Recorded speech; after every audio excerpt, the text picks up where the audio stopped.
לא הייתם שמתוך פרופיל. פוץ'. כאילו, יוצר את הקשר עין כזה, אתה יודע, מחפש... לא, אבל יש רוב המצבים, זה לא בגלל מניאקים, זה לא בגלל מניאקים, זה בגלל אנשים מסכנים. אתה רואה את אנשים שמסכנים עליהם. לא, זה עכשיו, אתה לא רוצה להפסיד את המקום שלך בתנועה, אבל אתה רואה שהם מסכנים ואתה תפטר להם, רק איזה כלב מצחיק. זה שהם קלולס, הם כאילו לבד ביקום, טו-טו-טו-טו-טו-טו, כמו כשהם הולכים ברחוב, כמו המדיניות של המדינה הזאת, אנחנו ישראל. לא, אני אגיד לך מצב, אני מאוד מחשב את זה בכביש, למשל יש לך ערבי, שאתה רואה שכולו ארס ערבים זה, ואתה רואה אותו ככה, עובר מנסים למדינה. ואז בא, מבקש לך להידחף. עכשיו, אתה יודע מה השאלה שלך? ראיתי אם אתה נותן לו? איך אני מגיע להם? ובגלל זה הוא עשה זינגר בכביש.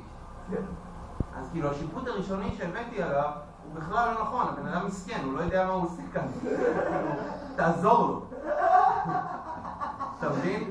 וזה מאוד מאוד חשוב, כי בכביש רוב המצבים הם תעזור לו. גם במצב שהבן אדם הכי מניאק, אשתו בהיריון מחכה בזה, תאמין לי שלא משנה מה יש שם, גם לאחר העבודה, יותר חשוב בשביל לעשות, לתת לבן אדם. אריה, אתה קולט את הכלב הזה?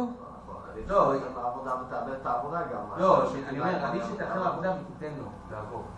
אתה מבין?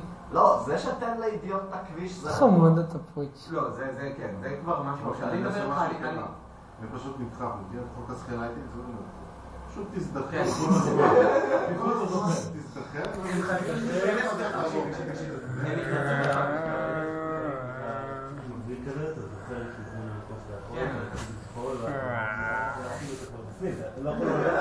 אבל אם יש לך את האופציה לזחול, זה נקרא השתלבות. אני קורא לזה השתלבות. בתל אביב קוראים לזה דרך חיים. זה לפעמים על השעה, זה כזה, אתה עושה ככה. ובתל אביב זה דרך חיים.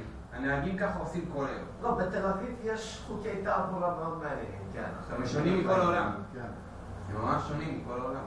אבל זה ראית חניה פה. קודם כל מותר שם לעבור את הכביש, ובכלל. קו רציף זה עניין של בחירה, כאילו, קו רציף. לא, קו רציף, אבל...